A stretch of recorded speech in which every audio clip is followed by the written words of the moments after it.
Hello, everyone, and thank you for joining us for MeepleCore Presents Tim Talks, Episode 1, A Crash Course in Podcasting.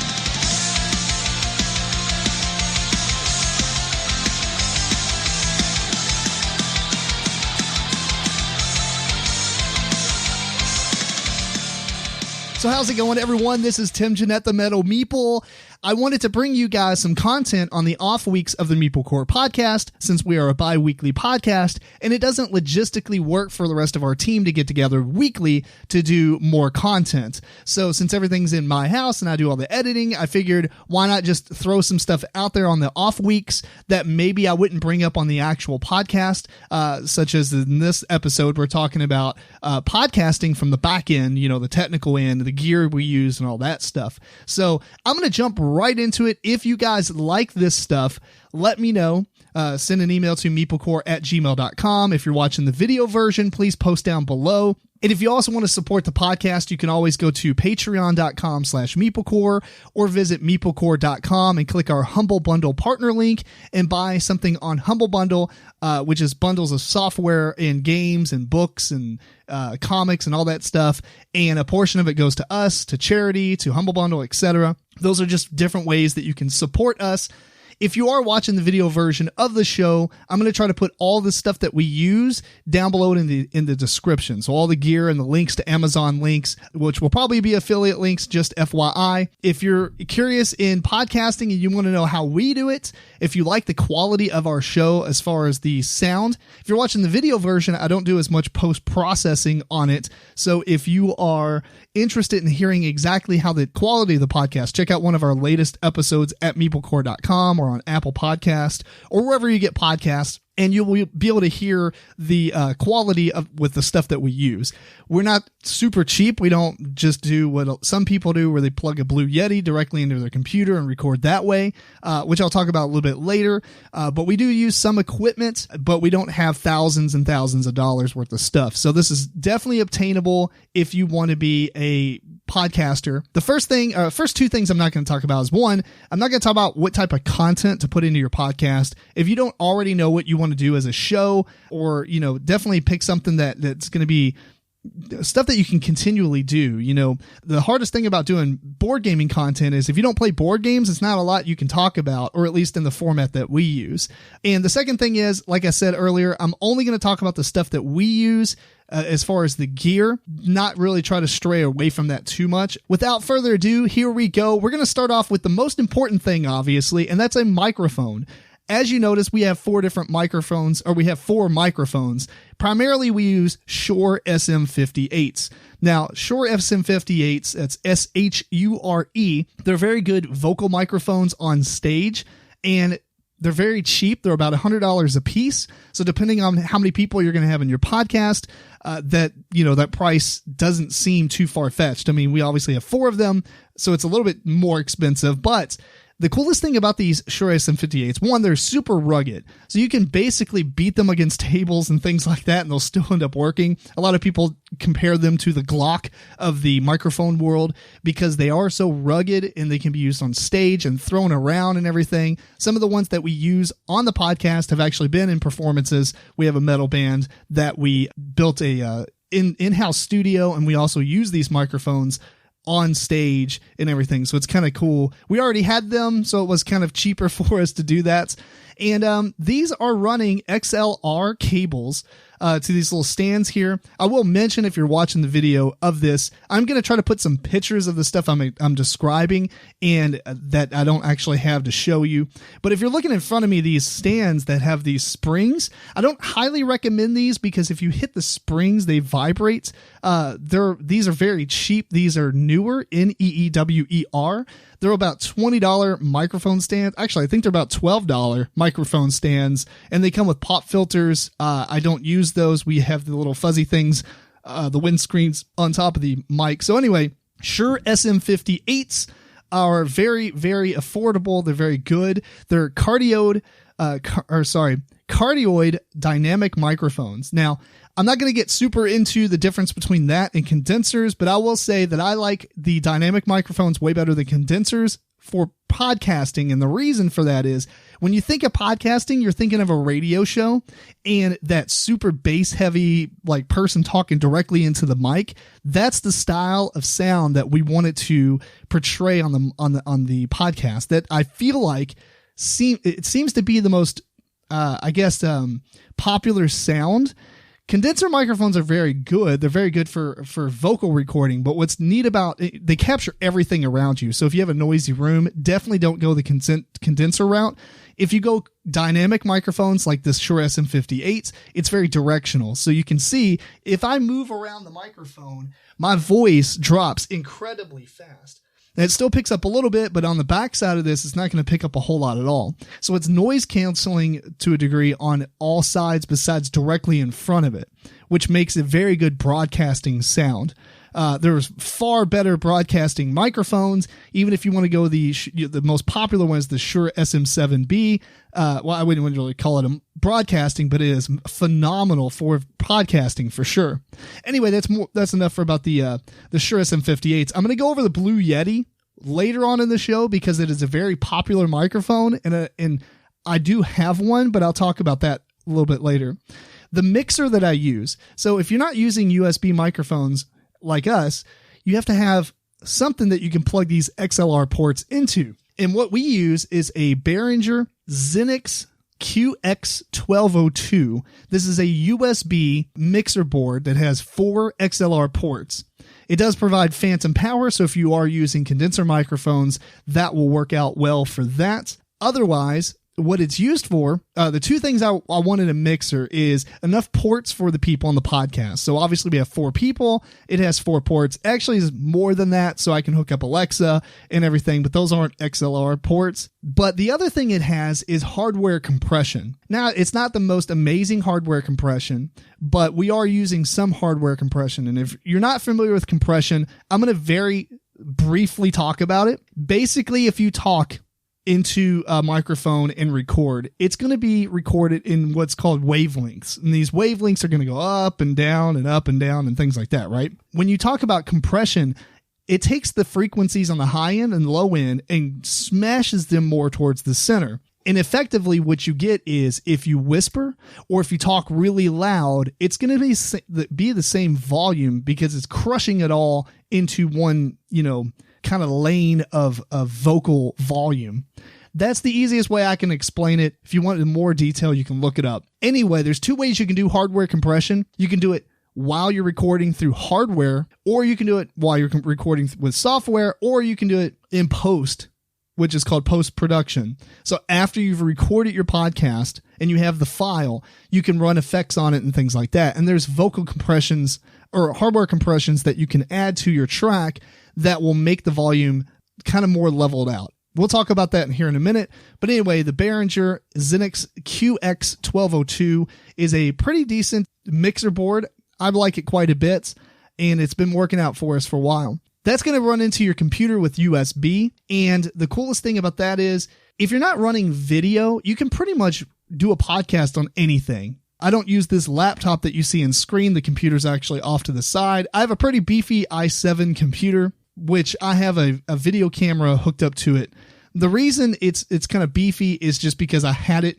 I'm a computer guy. I work in IT, so I have all this stuff. But what we used to record before I ran the cameras directly to the computer, I was running the camera off to the side and just recording to its own memory card. In that case, it doesn't really matter what computer you have, because when you hook up to it, you're basically just going to run something like Audacity, and I used to do it on a Core 2 Duo, which is like a 10-year-old computer at this point. So the computer hardware is not as necessary unless you're planning on doing video, and then it becomes kind of necessary, but only if you're running the cameras directly in. So in this case, I have a computer, and I've got 2 programs that I run at all times. I have OBS, which is Open Broadcast System. This is a free downloaded piece of software that allows you to set up different scenes and the overlays and everything. The coolest thing about it is it allows me to basically do 90% of the work beforehand. And once it's recorded, all I have to do is chop up the segments on the podcast and then post them separately to YouTube. You can even stream with this thing. It's highly used out there. There's tons of videos, so I'm not going to go over how to use OBS. The second thing that's also super used is Audacity, which is my second program that I run. Audacity is strictly for the podcast. So I'm recording the video and I have the feed ran to OBS. So it's recording all this and that's it. I don't run anything past that. I just save that file, chop it up, and post it. The Audacity file, though, is recording only the audio. And when it's finished, I export that as a WAV file. And then I'm going to manipulate it with different effects and things, and then export it as MP3 and upload it to where we host our podcast. So moving on from that, we'll come back to that here in a second. The headphones that we use, these are actually, what are these? These are Tascam THO2s. My bad. I forgot to write that down on my paper. These Tascams are super cheap. They're about $30 retail, and I got them on Amazon for about $16. And what's really cool about these is they sound pretty good. They're comparable to about $100, $150 studio headsets. They're kind of noise canceling and everything because the ear cuffs. They're great. I have some problems with the actual sound, to how it sounds in your head as compared to how it actually transmits to the computer. But for the most part, the fact that they're only $16 is nuts. Even if you paid the full $30, they're still well worth it. But the headphones are super important because you're using these dynamic microphones and they're so directional that you want to make sure that your sound, that you're actually talking in the microphone. And some people aren't disciplined enough with their microphone. They're moving around, etc., because they're excited and they're talking to everybody that's on the show. And so it makes it really hard for them to stay in the zone that you need to be with these dynamic microphones. So microphones or headphones are great. You could just use earbuds and things like that if you don't want these things to get in the way. I think it also kind of gives a cool production like appearance, because we have all these microphones and everything. So the video is kind of more of like recording a radio show or something. Anyway, I do have them plugged into an amplifier. This is a headphone amplifier, and it is a Behringer HA400. If you were to split the headphone track 4 different ways, you even turn the volume all the way up, each headphone is not going to have the amount of volume that you want to hear yourself. So you need an amplifier. It's real small. You plug all 4 headphones into it, and it basically reamplifies the sound from the mixer board so you can hear it like you would if you were listening into it with one headphone. Because without the headphone amplifier, basically when you plug in, you get 100% sound. Every time you would split it with a splitter, you would split it in half, 50% volume, 50% volume. So if you had 4, you would only get up to about 25% volume across all 4 of them. Now that's basic math. I'm not jumping into some crazy science with this, but effectively think about it that way. So you need a headphone amplifier if you're going to have multiple people listening to the playback as you record. I use a Panasonic HD camera. It's just 1080p. This is plugged into a Cam Link, which is an Elgato Cam Link. It's a little USB dongle that transfers HDMI signal from the camera. So I'm hooking up to the HDMI as an output and then hooking it up onto that Cam Link and plugging this into a USB 3.0 connection on my computer. Now, what's really cool about this is it offsets the hardware from your computer because the camera's doing a lot of the rendering. So if you have you can use webcams and stuff. That's what we used to use. If you watch some of our older videos, I was using Logitech C920s, 2 of those, and they were kind of pointed at different parts of the table, and I would splice them together to kind of make one full scene. And the quality wasn't very, very good because I didn't have a very good computer at the time. We just had an i3, and I do recommend using more of this video camera solution, or if you have a DSLR camera that does pretty good video, you can run that into a Cam Link. They're about $100 and they're super awesome. You just plug them into your computer. You literally have to do nothing. You just open up OBS, add a video, and bam, it's right there. So super awesome. I really, really do like this new setup, and eventually I'll end up getting a new camera, but it works for now. So I talked about the recording into OBS. The only other thing I use as far as software for the video portion of it is once you record in OBS, you can't really edit it in Adobe Premiere, which is the program I use to splice up the videos and add some other stuff to it, like little effects and everything, or the splash screens and ending outros and stuff. So what I have to do is use a program to convert the file over, and I use AVC free video converter. You can pretty much use any video converter to do this, but you'll have to convert it so that from an OBS format I can't remember which one it uses, but maybe it's FLC. I don't remember. But LBS will record in a format that Premiere will not read, and you have to convert it to a different file type, such as MPEG-4, so that you can import it into Adobe Premiere and then, do your editing and export it. So let's talk about the post-processing that I do for the podcast in the video portions of the show. First off, when you're done with Audacity, you export it as a WAV file. A WAV file is an uncompressed format, so it's a pretty big file. And you're going to use that into a program, or first off, you export it, then you can import it back in or whatever. You're going to run a noise filter. So if you've heard like air conditioning units in the background of some podcast, or maybe some white noise, or just some kind of low static or hums, those can easily be taken out using a noise reduction filter in Audacity by going to effects and then noise reduction. There's a way you can get the noise profile by selecting a portion of the podcast that you want, or the audio track that you want to sample. So for instance, what we normally do is leave about 10 seconds when I hit record at the very beginning. We'll leave 10 seconds where nobody says anything or touches anything. If there's any kind of low static or hum or anything like that, that's going to be picked up. And then you can start your podcast or whatever. It's kind of annoying when you're recording, but you can knock it out in post. So the easiest way to do that, when you bring up your file, you'll select about 5 to 10 seconds of sample footage or audio track. You will go to Effects, Noise Reduction, Get Noise Profile. And that's going to say, hey, Audacity, this is the stuff I want to remove. So you want to make sure you're not picking stuff that has people talking or anything like that. You simply want to have an isolated portion to where maybe that air conditioning unit in the background is being picked up. Once you've selected that, then you can go back up to noise. You can select the whole track and then choose noise, effects, noise reduction, and then hit OK. There are some settings that you can change. I always use the defaults, at least for now, and it seems to work for me. Once you hit OK, it's going to apply it to the entire track and remove virtually every bit of that. Once that's done, I export it into another WAV file, and then I add it into, or I put it into Levelator 2. Now, Levelator 2 is a fantastic piece of software. This is free. You can get it online. They used to do updates. You used to be able to donate to them as well, but it's called Levelator 2. It is basically podcasting magic. Once you throw a file into it, and I think it might have to be WAV, I believe. I don't know if you could just throw a standard MP3 into it. I always do a WAV file right here. And what it will do is it'll run through and levelate it to where it'll bring all the volumes closer to the middle as far as like sound. So you're not going to have a lot of high pitches and low pitches. If people are whispering or talking away from the microphone or talking super into it, it's going to bring everything down to a really nice constant level.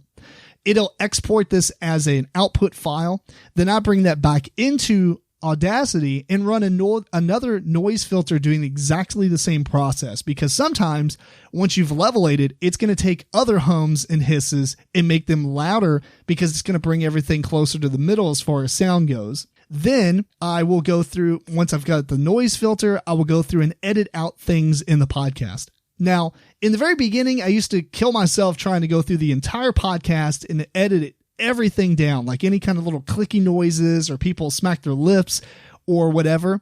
Now I've simply got it down to where I will just go through and edit out people's ums and ands and anything like that, or a lot of blank noise. Blank noise is very bad, because if people are listening to it, it's very distracting if the podcast has 5 or 6 seconds of people thinking, but they're not saying anything. It looks okay on video because you can see people's responses. But it takes a lot of discipline on podcasts to hone yourself into getting rid of certain things, especially the ums and the ands and the so, or especially when people do the, before they talk, to like, yeah, blah, blah, blah, blah. I can't really do it because I've kind of trained myself out of it, but you'll hear it a lot. It destroys me. I do not like this. So I cut those out as well. And they're super easy to pick out in the track because there's a little bit of a spike every time it happens. At that point, I will export the file because I'll be done. I've got all my editing finished. I'll put in the intro and the outro music or any kind of sound effects I want throughout the track. And then I'll export this as MP3. Now, for me, or at least what I've noticed on the internet, one of the most best bit rates to export this as for an MP3 is 96 kilobits per second constant. Now, what that's going to do is if you had a lot of music and stuff, I wouldn't recommend this bit rate, but for podcasting, you almost see no effect. It just crams down that compression of the file and makes the file super small. So for us, a 2.5 hour podcast is about 100 megabyte file.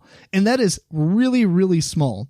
Normally we're about 2.5 to 3 hours. So you get about a 100 to 110 megabyte file. And that is incredibly small for podcasts. Sure, we can have 256-bit kilobytes per second or 256-bit, file compression for the MP3, but your file size is going to be so huge. It's going to be 300 or 400 megs, and that's ridiculous. There's no reason for it to be that large because you're adding in a lot of, think about it like this. When you talk, you can only hear certain things. And when you are playing music, you hear things past that, right? So if you're hitting a cymbal or if you're hitting a bass drum, that's a very low end and a very high end. That stuff isn't typical in podcasting because it's just people's voices. So you can kill off a lot of that. So if you were to listen to a 96 rate file or 96 kilobits per second MP3, you'll notice a little bit of weirdness with like cymbal hits and stuff because it'll be like, if you listen to a really low quality MP3, you'll know what I'm talking about. But if it only had vocals or somebody speaking, you almost can't tell the difference. So 96K constant is a very good file compression for MP3. So when you go to file, export audio with Audacity, and I will say that you need LAME because Audacity doesn't naturally export as MP3 files. So you have to download LAME MP3. If you just type in LAME MP3 Audacity into Google, you'll find the plugin that you need to add on your computer to allow Audacity to export as MP3. Once I have that file exported, then what I'll do is I've got a program called Easy Tag.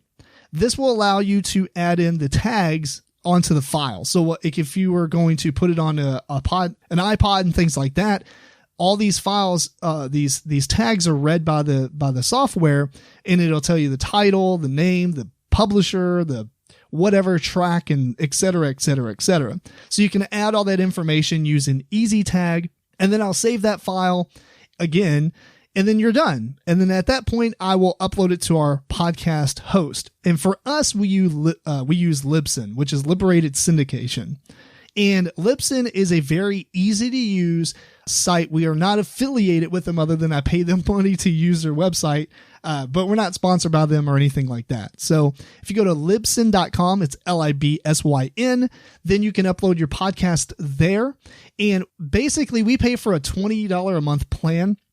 And this plan will give us 400 megabytes of upload a month. If you don't use it, you do lose it. But if you upload 400 megabytes a month, it is concurrent. So every month you're adding 400 more megabytes of content to your podcast or to your show that people can download. So it's saves all those archives. It's not like you have, so many files that you can have up at the same time. You could just keep going every month. So it works in your benefit to constantly upload stuff. There's cheaper versions of the Libsyn package that has smaller amount of megabytes that you can upload, but we use the 400 megabytes a month package, and it seems to work really well for us being a bi-weekly podcast. We'll see about adding more Tim Talks in there if that kind of needs to be bumped up or whatnot, but we usually have a little bit of extra, so it'll probably be fine.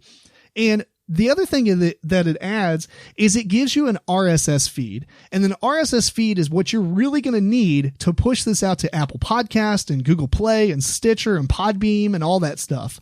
When you go and sign up with accounts for these different sites, they're going to not host your podcast. They're going to ask for an RSS feed. So you got to host your podcast somewhere. You can even host it at SoundCloud or maybe even Google Drive and then create the RSS feed. Libsyn does all this for you, and I just find it tremendously worth the money. But if you go to like Apple Podcasts and stuff and sign up, it's going to just ask you for your RSS link.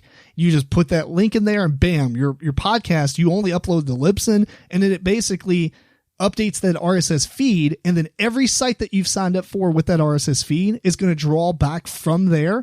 And that's going to be how it posts it everywhere else. So that syndication happens through Libsyn, which, hence the name and everything. So super awesome. I really like it. The only other software I use that costs money is the Adobe Premiere. That is a personal preference. That's so I can open up the videos and chop them up. And, when I do video reviews on the Dice Tower, I use that primarily for that too.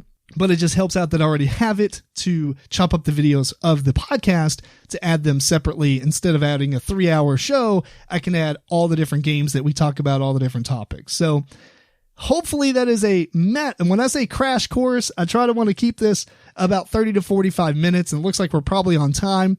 But I've got a couple more things I'm going to mention. So if you don't want to put a ton of money into all the podcast equipment, you can get a head start, or at least start off doing it if you've got, your content and everything that you're going to be talking about already decided. You can save some money by going with some cheaper equipment. If you buy the Blue Yeti, which is a very common microphone, is the thing that basically looks like R2-D2. It kind of leans backwards. Pet peeve, some people do not talk into their Blue Yetis the way they should. Basically, if R2-D2 is standing down on the floor looking up at you, he's leaned back and you're talking at the front side of his face, you're not going to talk at the top of his dome, which is what a lot of YouTube people do. Drives me nuts. Anyway, the Blue Yeti has a USB version of the microphone. And if you just buy this and plug it into your computer and run it through Audacity, you can start podcasting super cheap. I mean, they're about $100, $120 maybe. And that would get you on board. Now, you want to have a mixer and you have to run a lot more things in the end to make the sound even greater than what it, the Blue Yeti does a pretty good job. I would recommend it if you're doing 1 or 2 people. There is a setting on the front of the Blue Yeti. It's a little knob to change the way that the microphone works. One of the settings is kind of like a dynamic microphone, how this one works, where you have to be directly in front of it. There's another setting that actually records in front and behind. So if you have 2 people sitting across the table, that would really work. What I do not recommend, and I see a lot of people doing it, is to kind of set it up in like the condenser mode to where it'll sit there and record the whole table. You get very inconsistent sounds that way. So I don't know. For me, I stay away from the Blue Yeti. I haven't hooked up to my computer, so when I play games and stuff, that's cool. But when it comes to podcasting, I like the sound where you're like super deep into the mic and just talking into it like a radio host. I just feel like that sounds so much better in the end for podcast. Again, like I was saying, we used to use these Logitech C920s. These are a very common webcam that you can plug into your computer if you want to get some video. So if you're looking for a podcast and you want to, or looking to do podcasting and you want to have video but not spend a lot of money, the Blue Yeti USB and the C920, which is like a $60 webcam, and it's fantastic. Those 2 things alone, so for about $150 to $175, you're good to go. Your quality is going to be okay. You can work on it, make it even better if you kind of fine tune all the settings and such and use the right software and get to know Audacity a little bit better. But then I would recommend, moving on from that. And lastly, if you want to if you don't have a computer and you're going to do a traveling podcast, there's these Zoom handheld recording devices that have XLR ports. Those work tremendously well. I mean, you can get by with anything these days, even just a smartphone with a lapel mic, right? So ton of cool things. Anyway, I think that's pretty much it. We don't have much equipment. I mean, I have a lot of, if you count it all in, it works. It's a lot of money, I guess. Depends on who you asked, especially because you have 4 people. If you're doing a podcast alone, it's much cheaper, but I do recommend a mixer and some dynamic mics. If you have more than 1 person, it's just going to give you a better sound.